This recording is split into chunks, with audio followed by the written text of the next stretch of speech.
தற்போது கிடைத்துள்ள முக்கிய செய்தியை பார்த்து வைத்தோம். பொது தீட்சிதர்களுக்கு உயர்நீதிமன்றம் உத்தரவு பிறப்பித்திருக்கிறது.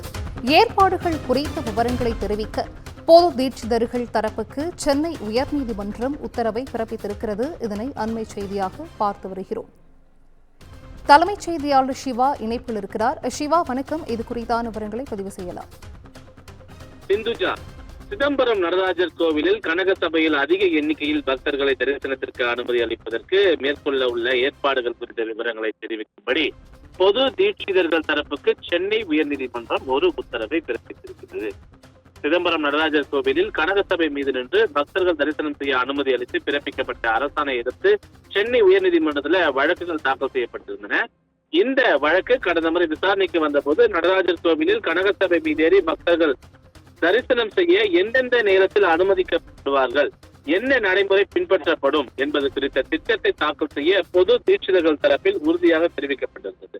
இந்த வழக்குகள் நீதிபதிகள் சுரேஷ்குமார் மற்றும் சவுந்தர் ஆகியோர் கொண்ட அமர்வுல விசாரணைக்கு வந்தபோது பொது தீட்சிதர்கள் தரப்பில் தாக்கல் செய்யப்பட்ட மனுவில் கால பூஜைகளுக்கு இடையில் கனக சபையில் பக்தர்களுக்கு தரிசனம் செய்ய அனுமதி வழங்குவது என முடிவெடுக்கப்பட்டுள்ளதாக, இதற்கு ஏதுவாக சாய்வுதள பாதை அமைக்கவும் திட்டமிடப்பட்டுள்ளதாக தெரிவிக்கப்பட்டிருந்தது.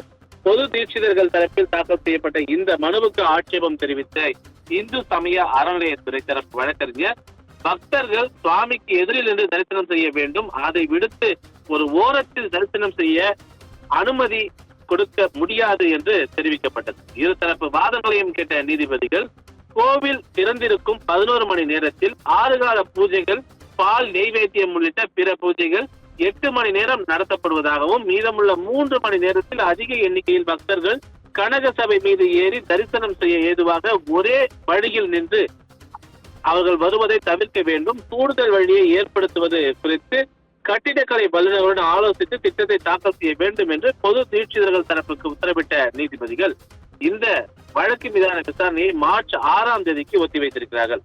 அதே சமயம் இந்த விவகாரம் தொடர்பாக இந்து சமய அறநிலையத்துறையும் தனது கருத்துக்களை மனுவாக தாக்கல் செய்ய வேண்டும் என்று நீதிபதிகள் உத்தரவு பிறப்பித்திருக்கிறார்கள். சிந்துஜா,